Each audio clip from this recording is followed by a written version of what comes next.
In the beginning, there was darkness, and then, bang, giving birth to an endless expanding existence of time, space, and matter.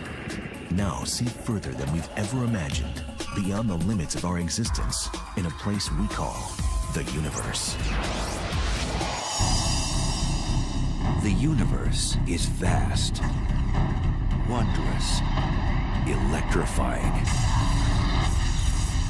But for space travelers looking for a thrill ride, it could be a one-way ticket. It's a place from which you can't return, or at least not in the form in which you went in. Go where no one has dared to venture. Take a virtual tour of the deadliest places in our galaxy and beyond.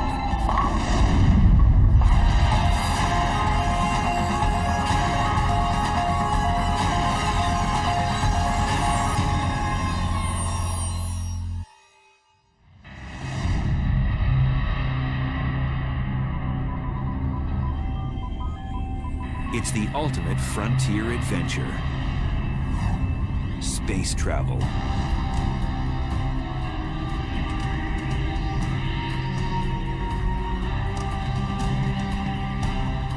But when trekking through the galactic jungles, one must steer clear of the cosmic hot zones, places teeming with violence and intrigue.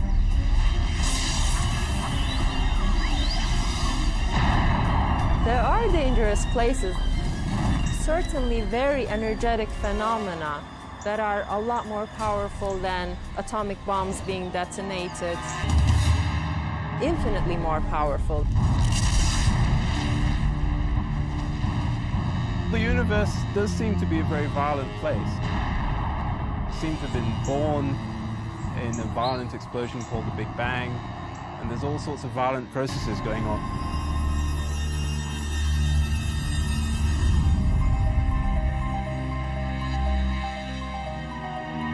On December 27, 2004, satellites picked up the greatest cosmic explosion ever recorded. A blast 30,000 light years away, which had the power to briefly alter our planet's upper atmosphere.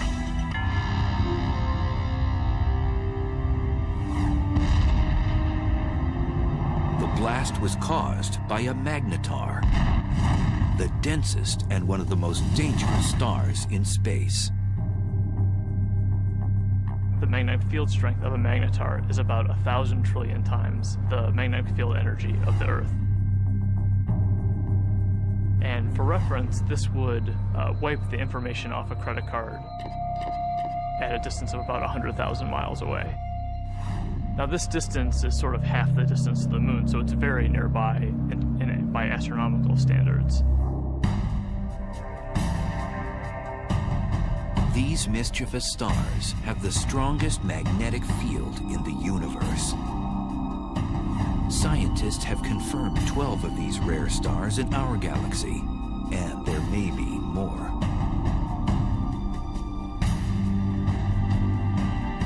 Caltech's Brian Cameron scans the Milky Way for these strange stars.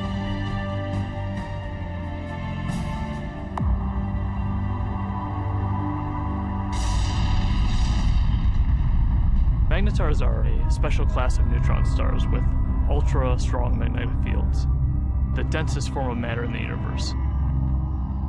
The first magnetar showed itself in the form of a high-energy event that was detected in the late 70s, although at the time we didn't know that it was a magnetar. It wasn't until the early 90s that researchers suggested that these objects were dominated by magnetic fields, and that the magnetar theory was actually confirmed. Magnetars are born out of the death throes of massive stars. When a star dies, it begins to collapse and go supernova. Sometimes a dense neutron star forms from the cinders of that supernova explosion. During the process, a few neutron stars become magnetars, which possess a strong magnetic field. These stars eject high-energy emissions of X-rays and gamma rays. We think that normal neutron stars are born from regular stars that are something like 10 or 20 times the mass of the sun. But there's evidence that magnetars are born from possibly even more massive stars than this, something like 40 times the mass of the sun. Typically, a star of such mass would be too heavy to form a neutron star. Instead, its mass would collapse into a black hole. Black holes are formed from cramming a certain amount of mass in a certain volume, and for whatever reason, these stars are unable to do that. One theory is that some massive stars undergo a weight loss program right before exploding as a supernova, losing 90% of their mass. So instead of collapsing into a black hole, the emaciated star becomes a neutron star with extreme magnetic powers. When the magnetic force gets incredibly strong, it deforms the magnetar's crust, creating seismic events called starquakes on its surface. And eventually, this crust breaks under the stress, and the magnetic field reconfigures itself into a lower energy state. And when this happens, a fireball is launched off the side of the star. So starquakes on neutron star surfaces are thought to give rise to these giant flares that we see.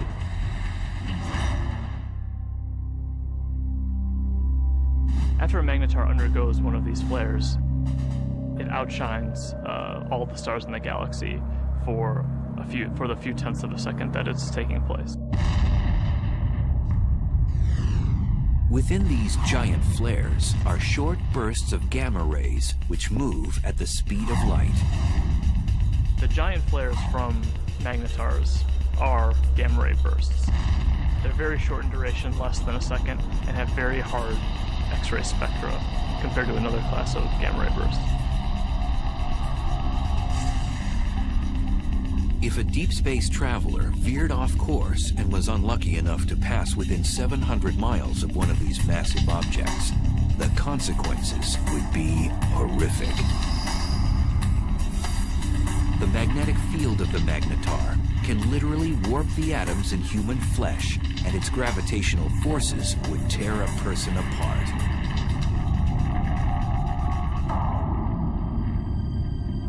So then, how close would a magnetar have to be to wreak havoc in our solar system?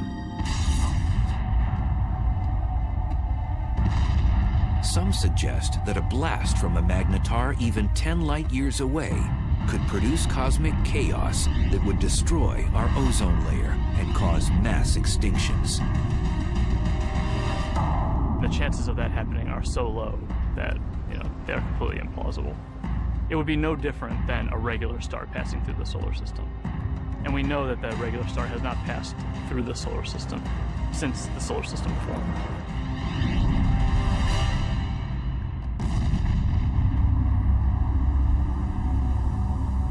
Scientists think that magnetars are only a few thousand years old and will become dim after 10,000 years. We're just now starting to understand the life cycle of magnetars. We think that they're very young, but how young is still uncertain.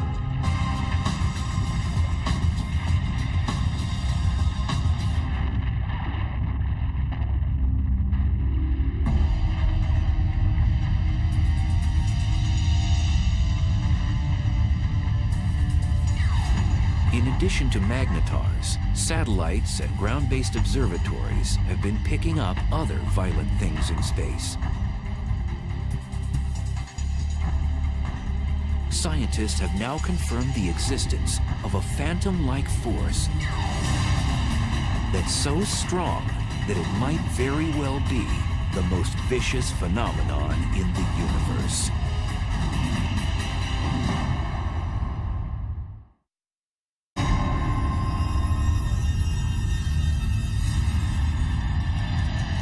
Stealthy filthy villains haunt each and every galaxy.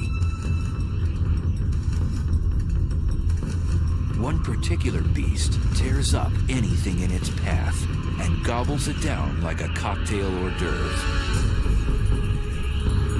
It's one of the most bizarre and destructive phenomenon in the universe, a black hole. I think a black hole is the place which is more violent than anywhere else in our universe. It's like going over the edge and you can't get back. It's fatal attraction, I suppose.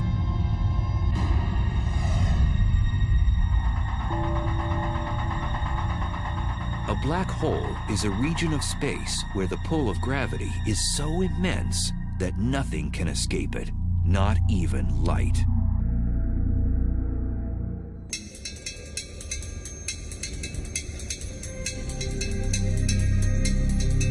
Astrophysicist and triathlete Ferial Ozel is attempting to unlock the mysteries surrounding this elusive cosmic force.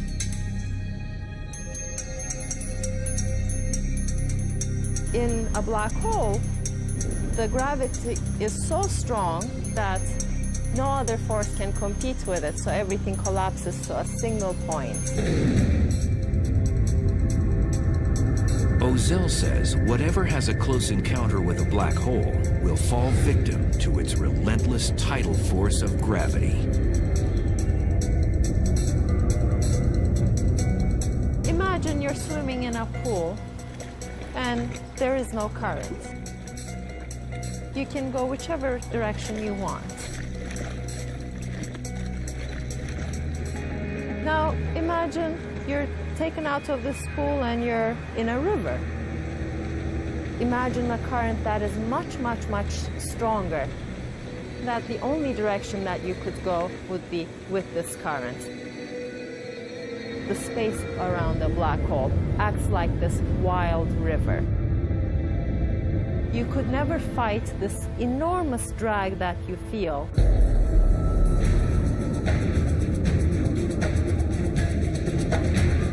As an object approaches the edge of the black hole, called the event horizon, it reaches the point of no return. As you come closer and closer to this event horizon, you would already be approaching this extremely fast motion of space under you. And your only future direction is now into the black hole.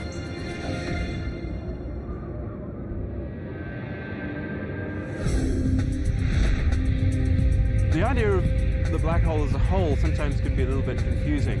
What it really is, in some sense, it's a place from which you can't return, or at least not in the form in which you went in.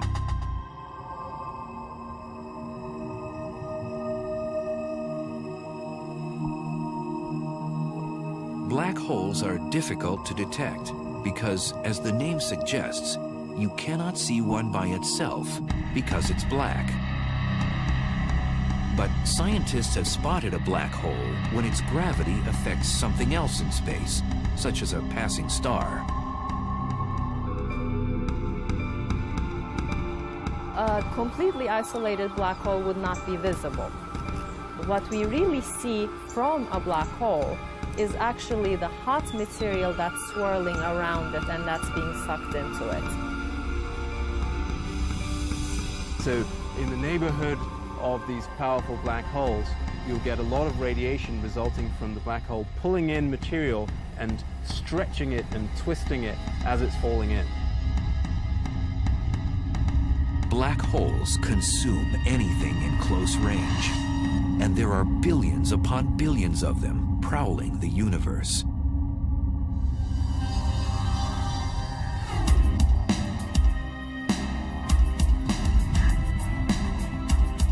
Astrophysicist Andrea Ghez is one of the world's leading black hole hunters. Black holes are not picky eaters. They'll dine on whatever get nearby. So they will happily eat gas. They will happily consume a star or a planet. When a black hole dines in a star, it does so first by tearing it apart. You might think of silly putty being stretched out, and then it just streams on in, sort of like water going down a drain. It's completely pulverized.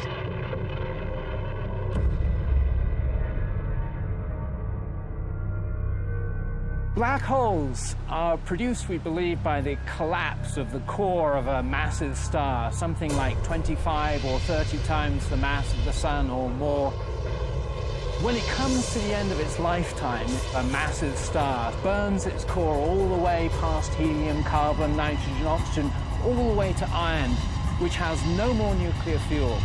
And when that iron core builds up to a certain mass, there comes a point where it can no longer support itself, and the core will collapse all the way to a black hole, producing at the same time a supernova.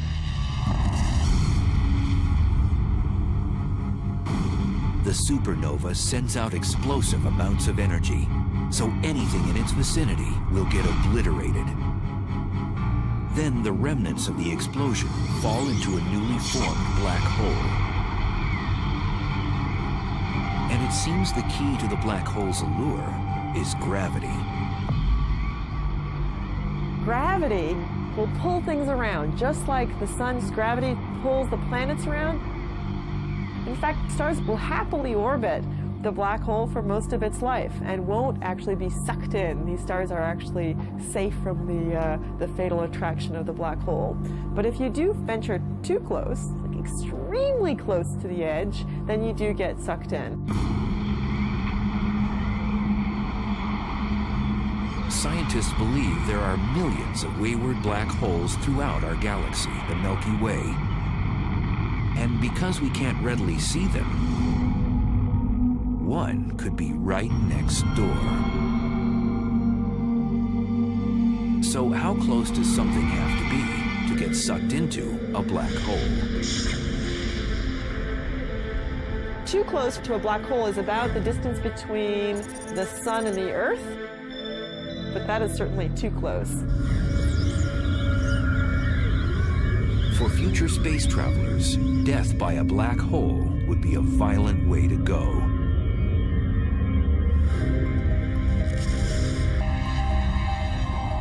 The method by which a black hole could kill you depends on how big the black hole is. They come in two categories. Most of them are the stellar mass black holes, which are 5 to 30 times the mass of our sun. If the black hole is stellar-sized, then the tidal forces near the black hole are strong enough that it will tear you apart tidally, even well outside the event horizon. If you wanted to fall into a black hole, you certainly wouldn't want to fall into one of those. It will spaghettify you. But in addition to the stellar-sized black holes, there are others that are mammoth, millions to 1 billion times the mass of the sun. And now scientists believe that these monsters hold center court in every galaxy, including our own.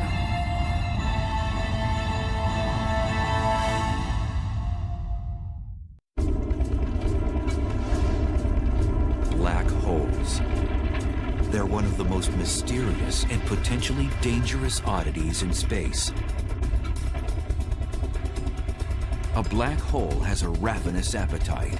It sucks in everything in its path and spits out what it doesn't devour. And now scientists have discovered there are supermassive black holes, which are millions of times bigger than their stellar mass cousins.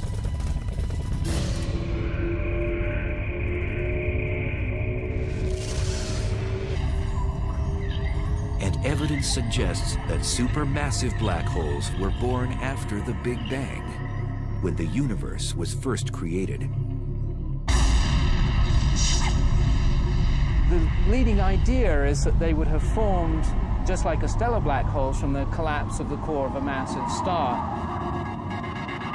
But then they grew by feeding grossly from the gas from other galaxies which collided with them.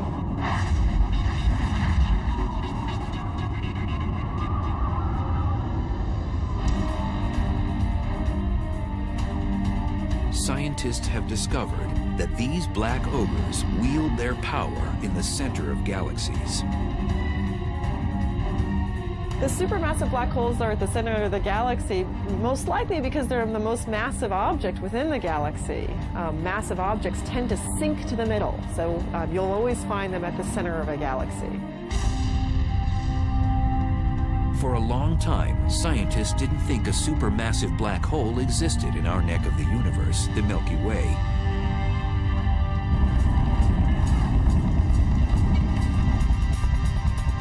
But in 1995, astrophysicist Andrea Ghez set out to prove one exists. We've done an experiment over the last 10 years to ask the question, is there a supermassive black hole at the center of our galaxy? And the way we did this experiment is to use the motions of stars at the center of our galaxy to test whether or not there's a large amount of mass inside a very small volume. And that's the proof of a black hole.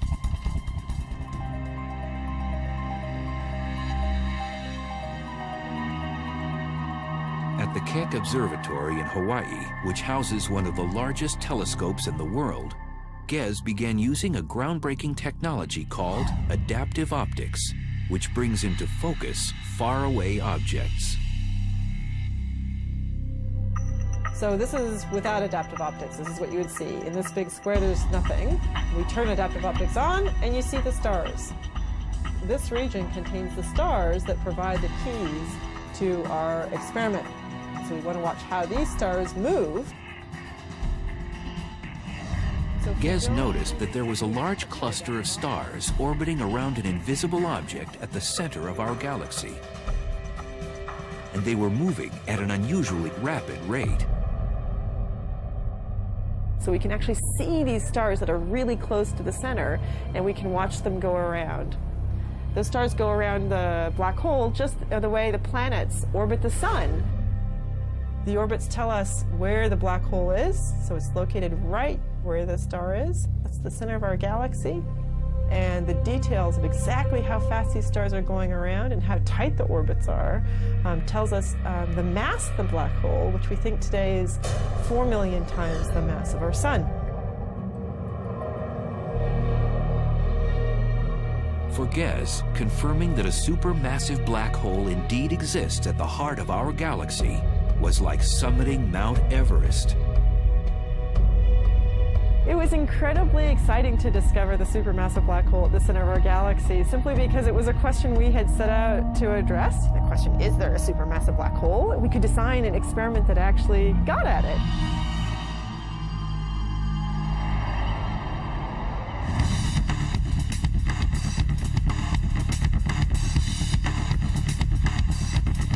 Astrophysicist Andrew Hamilton says death by a supermassive black hole would be much different than by its smaller stellar mass relative.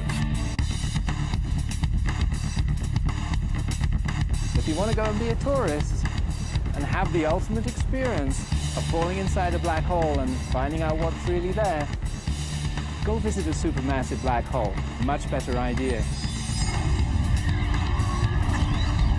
Unlike a stellar black hole, which would rip you to shreds before entering its deadly vortex, a space explorer could actually experience free-falling inside a supermassive black hole. Inside a supermassive black hole, it turns out that even though the black hole is more massive, it's also much larger in size, and that means that the tidal forces are weak enough that you could pass through the event horizon and fall deep inside the black hole without being tidally torn apart. But deep down inside the black hole, the centrifugal force of the rotation of the black hole provides effectively a repulsion. If there's any matter at all inside it, then stuff that's falling in will tend to collide with stuff that's trying to get out. And the result of that collision of energies is an unimaginably chaotic maelstrom of super hot, dense plasma. And in that case, your fate is that it can roast you.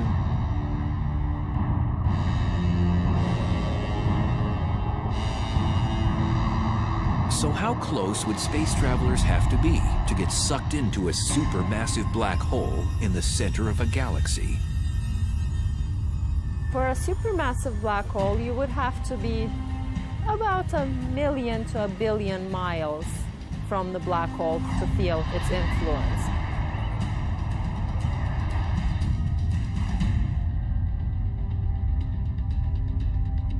Over the years, the Chandra X-ray Observatory has caught our galaxy's supermassive black hole nibbling on cosmic matter, not binging like other supermassive black holes. Our black hole is today inactive compared to other black holes. Our galaxy has very little gas at the center, and so there's nothing really for the black hole to feed on. It's not eating very much.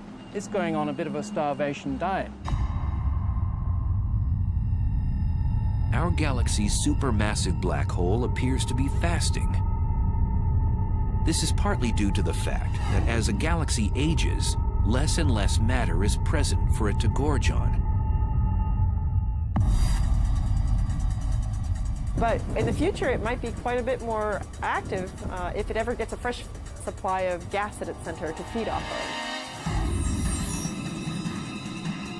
One way to rejuvenate our supermassive black hole's appetite is to collide with another galaxy.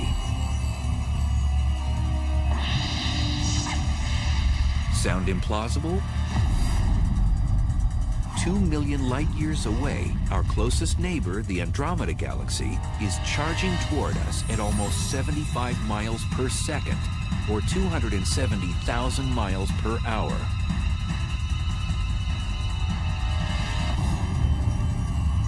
In the future, scientists predict the two galaxies will collide. And upon impact, the larger galaxy may engage in one of the most primitive acts known in the universe.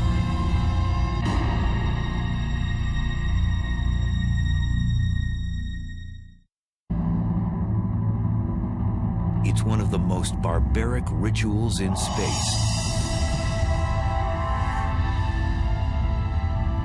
A larger galaxy eats a smaller one.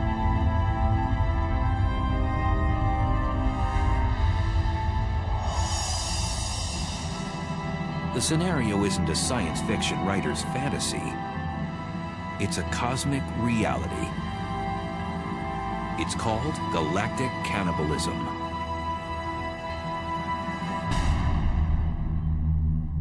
The ghastly event can occur on the celestial highway when two galaxies have a head-on collision.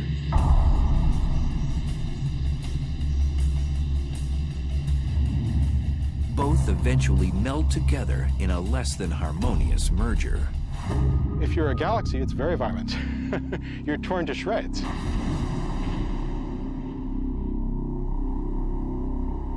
Joshua Barnes studies galaxy mergers.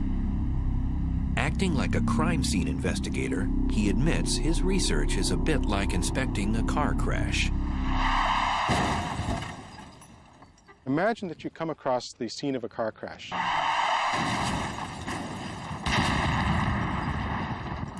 Two wrecked vehicles, but no witnesses. Nobody to tell you what happened. All you have is the physical evidence.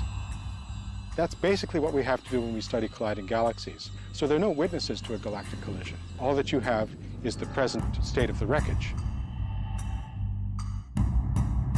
So you have to conduct a sort of forensic investigation to try and figure out what happened on the basis of what you have today. If they collided head-on, you would know because the fronts were squashed up, but if they, say, sideswiped each other, which is actually more likely in galactic collisions, that would leave you a completely different pattern of wreckage, and you could interpret that. So what causes galaxy mergers? It's gravity. Everything in the universe is falling freely through space, and where you've got two large objects like galaxies, their mutual gravity pulls them together, so they fall into each other. So it's really just the force of gravity pulling things around. The galaxies that we're seeing colliding today, most of them have been bound and destined to collide for upwards of 10, 15 billion years, and they're only now just making it to that first collision.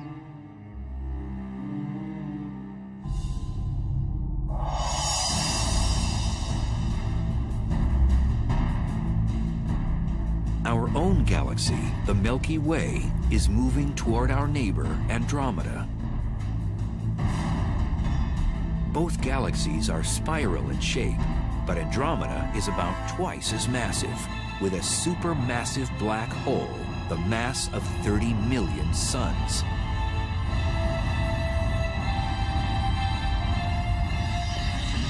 It'll look a lot like a dance. You see the two galaxies come close together, so they kind of dance around each other, getting closer and closer and moving faster and faster before they finally come together. But at the point of impact, these galactic dancers will do more than pirouette. Each one has a spiral disk of stars, and then surrounding that, a halo of dark matter, invisible material that we can detect by its gravitational field. These two dark halos, which are much larger, will overlap as the galaxies pass by. Eventually, as the two galaxies spiral around each other closer and closer, you can no longer distinguish them as separate systems, and finally the nuclei merge.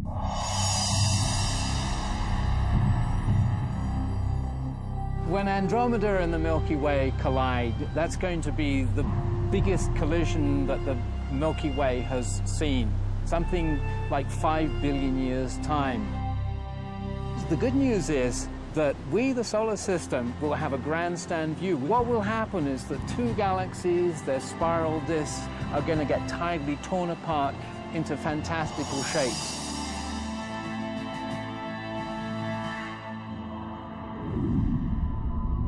When the disks start to get close to each other, they'll throw off long streamers of stars, so-called tidal tails. And what happens to the sun and the solar system, should we still be around, it really is hard to predict. We could get lucky and be on one of those tidal tails and get a sort of bird's eye view of the whole process as we fly out. Or we could get thrown into an orbit plunging towards the center of the merging galaxies. There's basically no way to say.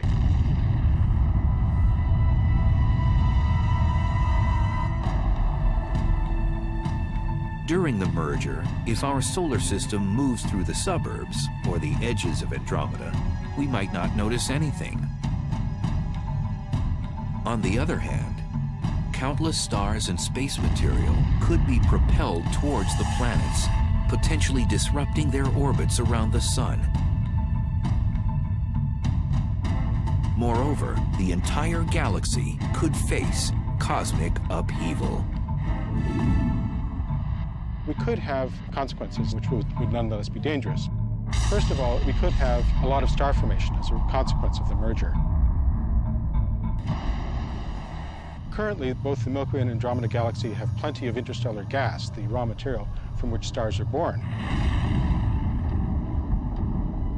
Now that would mean a lot more evolved stars, supernova, going off in our vicinity.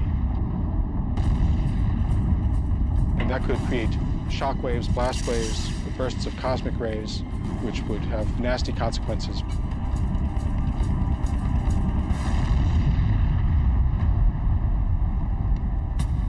After the merger, the fate of our solar system is uncertain, as the supermassive black holes of Andromeda and the Milky Way vie for power in the newly jumbled galaxy.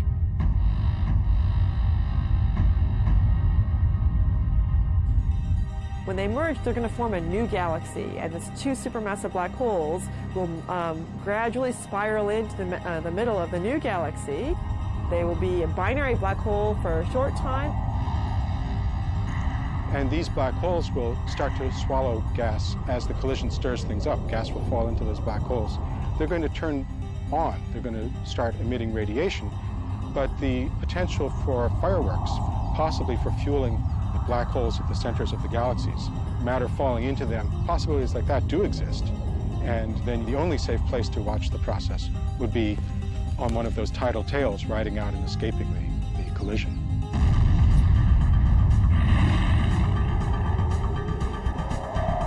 some scientists think that Andromeda's larger supermassive black hole will eventually consume the Milky Ways. The two black holes will spiral in the center and become a binary black hole, and ultimately will merge with one another to become yet an even bigger supermassive black hole.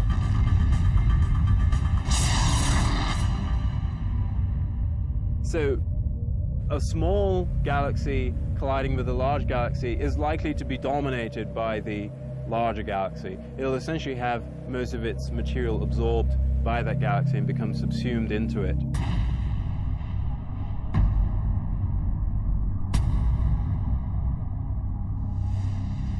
Scientists believe galaxy mergers are a way of life in the universe. Modern galaxies, including the Milky Way, have grown larger by cannibalizing smaller galaxies. Every galaxy that we see has probably been through many collisions. The Milky Way has a central bulge of stars, which are probably the relic of a previous collision. Most scientists agree that the much-anticipated merger between the Milky Way and Andromeda won't happen for at least 3 billion years.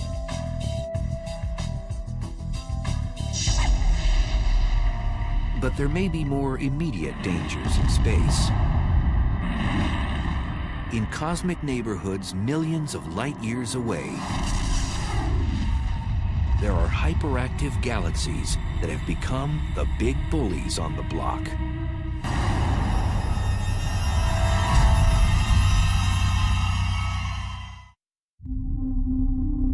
At the heart of some galaxies lives a cosmic monster. It transforms a run-of-the-mill galaxy into one of the brightest and deadliest in space.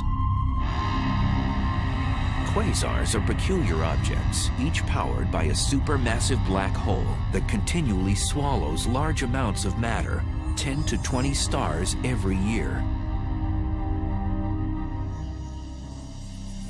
At the core of these objects lives a very large black hole.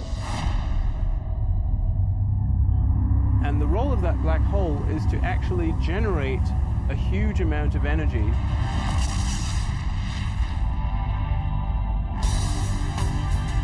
Quasars are the most energy-efficient mechanisms in the cosmos.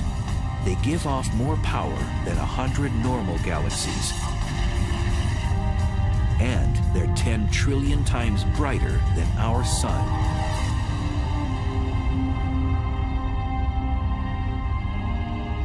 So how are quasars created in the universe?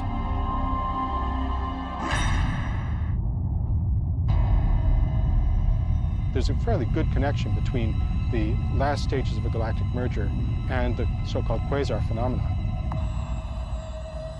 If that really happens in the case of the Milky Way and Andromeda, we could have, for a period of some tens or possibly even 100 million years, a quasar active in the center of the merged galaxies. And a quasar puts out about 100 times as much energy as a typical galaxy. And if we were actually thrown into an orbit which took us towards the center of the galaxy, we could get very close to that quasar and really get scorched. The word quasar stands for quasi-stellar radio source, which means star-like emitters of radio waves. The word was coined when the quasar phenomena was still a mystery. Now we know they're not star-like at all. In addition to emitting radio waves and visible light, quasars also give off ultraviolet rays, infrared waves, X-rays, and gamma rays. All deadly if something or someone gets too close. A quasar is a supermassive black hole at large distance that is active. It's powerful, it's emitting light, and we can observe it in many wave bands.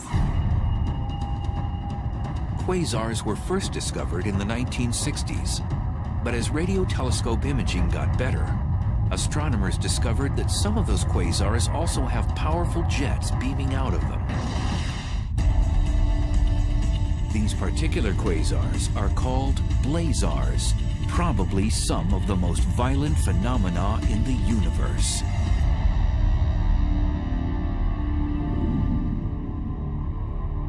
Blazars are powered by black holes, just like quasars, but they're somewhat different in that all of that energy is being focused, or a large amount of that energy is being focused into jets, which are streaming out. A blazar's aggressive plasma jets produce radiation in the form of radio waves all the way through the spectrum up to high-energy gamma rays.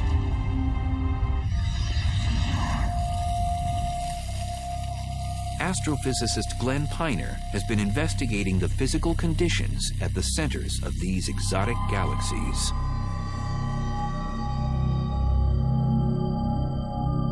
We can use this fountain to visualize the geometry of a blazar. If that circular base of the fountain represents the accretion disk, then the jet of water that's coming up represents the jet of plasma coming out from the blazar. And if the Earth is sitting up in the direction that that water is going, then we would see this object as a blazar. To an astronomer, it's like looking down a fire hose. It really gets you in the eye. You see this bright, blazing thing that we call a blazar. These blazar jets move exceptionally fast. The fastest observed move at 99.9% the speed of light. If you were to take a small object like this bowling ball and you wanted to accelerate it up to 99.9% of the speed of light, you would have to give this bowling ball all the energy produced in the world for an entire week to accelerate it to that speed.